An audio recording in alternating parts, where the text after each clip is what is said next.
Have you ever noticed how your mind feels like a web browser with too many tabs open? Emails demanding attention, deadlines looming, relationships needing care, and that constant stream of notifications that never seems to end. In our hyper-connected world, finding peace seems like searching for a quiet coffee shop in Times Square. But what if I told you that the answer to our modern chaos lies in ancient wisdom? Today, we're exploring Think Like a Monk by Jay Shetty, a book that bridges the gap between timeless monastic principles and our busy modern lives. Before we dive deep into monk wisdom, let me share why this book is different. Imagine graduating from a top business school only to trade your suit for monk's robes. That's exactly what Jay Shetty did. For 3 years, he lived as a monk in India, waking up at 4 a.m., studying ancient texts, and spending hours in meditation. But here's what makes his perspective unique. Instead of staying in the monastery, he chose to bring these transformative teachings to our modern world. This isn't about convincing you to give up your possessions or move to a monastery. It's about applying monk-like clarity to your everyday challenges, from managing stress at work to building deeper relationships. Let's start with what Jay calls the monkey mind versus the monk mind. Close your eyes for a moment and notice your thoughts. Are they jumping from one branch to another like a monkey swinging through trees? That's your monkey mind, scattered, reactive, and often anxious. Now, imagine your mind as a still lake, reflecting everything clearly but remaining undisturbed. That's the monk mind we're working toward. The beautiful thing is, you don't need years of meditation to start making this shift. It begins with simple, daily choices. The first transformation happens in our morning routine. Think about how you typically start your day. If you're like most people, you probably reach for your phone within the first 5 minutes of waking up. You're immediately bombarded with messages, news, and social media updates. Your monkey mind is activated before your feet even touch the floor. Instead, Jay suggests what he calls the time mastery method. Start your day with just 15 minutes of intentional practice. Begin with 5 deep breaths in through your nose for 4 counts, hold for 4, out through your mouth for 4. Feel how this simple act already begins to calm your nervous system. Next, take 3 minutes to write down 3 things you're grateful for. Not just big things like your health or family, but specific moments from yesterday. Maybe it was the taste of your morning coffee, a kind message from a friend, or the way sunlight filtered through your window. The final piece of your morning ritual is intention setting. Not just vague goals like be more productive or be happier, but specific intentions.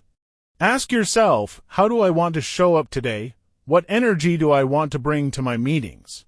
How can I serve others? This simple practice transforms your day from reactive to purposeful. But here's where many people get stuck. They think transformation requires massive changes. Jay shares a beautiful monk principle called progress over perfection. Think of it like planting a garden. You wouldn't expect seeds to become flowers overnight. Similarly, your transformation happens through small, consistent actions. Let's talk about what Jay calls the identity evolution. Many of us are living with outdated stories about who we are. Maybe you still see yourself as bad with money because of decisions you made years ago, or not a morning person because that's what you've always believed. The monk approach to identity is different. Instead of being trapped by these stories, monks practice what Jay calls identity archaeology. Imagine being an archaeologist of your own mind. Each layer you dig through reveals beliefs and patterns that shaped who you are. The beautiful part, once you see these patterns, you can consciously choose which ones to keep and which ones to let go. Here's a powerful exercise Jay suggests. Take out a piece of paper and write down 3 labels you've given yourself. Maybe it's procrastinator, people pleaser, or always stressed. Now, next to each label, write down a specific instance that contradicts this story. Remember a time you finished something ahead of schedule, said no to someone's request, or handled a stressful situation with grace. These examples aren't exceptions, they're evidence of your true potential. Moving deeper into monk wisdom, let's explore what Jay calls the service mindset. In the monastery, every action is seen as an opportunity to serve. But this isn't about martyrdom or sacrificing your own needs. Think of it like being a musician in an orchestra. Your individual part matters, but it becomes magnificent when played in harmony with others. Apply this to your work. Whether you're writing code, teaching students, or managing a team, ask yourself, how does my work serve others? This simple shift transforms mundane tasks into meaningful contributions. That report you're dreading, it helps your colleagues make better decisions. The presentation you're preparing, it could clarify someone's confusion and make their job easier. Let's talk about dealing with difficult emotions, something monks have mastered through centuries of practice. Jay introduces the spot, stop, swap technique. First, you spot the negative emotion as it arises. Maybe you feel anger bubbling up during a meeting. Instead of suppressing it or acting on it, you simply notice it. Then you stop, take a breath. Create that crucial space between stimulus and response. This is where your power lies. Finally, you swap the reaction you'd usually have with a conscious response. Instead of firing off an angry email, you might say, I need some time to think about this. One of the most powerful monk principles Jay shares is what he calls the third space. Monks don't just rush from one activity to another. They create intentional transitions. Think about your typical day. You might jump from an intense meeting straight into family dinner, still carrying the stress and tension. Instead, try this monk practice between activities. Take 3 conscious breaths, feel your feet on the ground. Set an intention for the next activity. This simple ritual helps you show up fully present for each moment of your day. Let's talk about what Jay calls time vision. Monks see time differently than most of us. While we're often thinking about how to save time or spend time, monks focus on investing time. Every moment is an opportunity for growth, service, or connection. Try this monk practice. For one day, instead of saying, I don't have time, say this isn't a priority right now. This simple language shift reveals your true values and helps you make more conscious choices about your time. Here's a powerful concept about relationships that Jay learned in the monastery. Everyone is your teacher, the person who cuts you off in traffic. They're teaching you patience, the difficult colleague. They're teaching you compassion, the child having a tantrum. They're teaching you presence. Now, let's talk about how to actually implement these monk principles in your daily life. I want to share 3 specific practices that have transformed my own journey, and I believe they'll do the same for you. First, let's talk about the location method.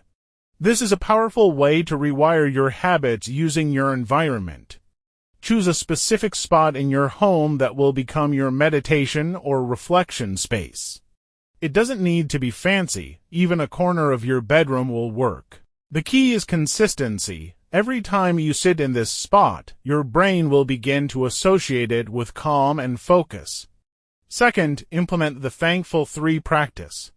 Each night before bed, write down 3 specific things you're grateful for from that day. Not just general things like my health or my family, but specific moments. The way your colleague supported you during a tough presentation. The taste of your favorite meal. The feeling of sun on your face during your lunch break. Third, practice the serve first principle. Before each interaction, whether it's a meeting, a conversation with a loved one, or even a simple email, ask yourself, how can I serve in this moment? This shifts your focus from what you can get to what you can give. As we wrap up our exploration of monk wisdom, let me share the 3 most powerful insights that can transform your daily life. First, remember that peace isn't found in the absence of chaos, it's found in your response to it. Every time you feel overwhelmed, pause and take 3 conscious breaths. This simple act creates space between stimulus and response. Second, your morning routine shapes your entire day. Start with intention, not information. Give yourself those first 15 minutes to set your mental state before engaging with the world's demands. Third, true success comes from serving others while staying true to yourself. Ask yourself each evening, how did I serve today? How can I serve better tomorrow? If these insights resonated with you, hit that subscribe button and join our community of lifelong learners. Share in the comments which principle you're excited to try first. I read and respond to every comment. Next episode, we're diving into another transformative book about mental models and decision-making. Until then, remember, you don't need to live like a monk to think like one. Small shifts in perspective create massive changes in life. Thank you for learning with me today. Stay curious, and I'll see you in the next one.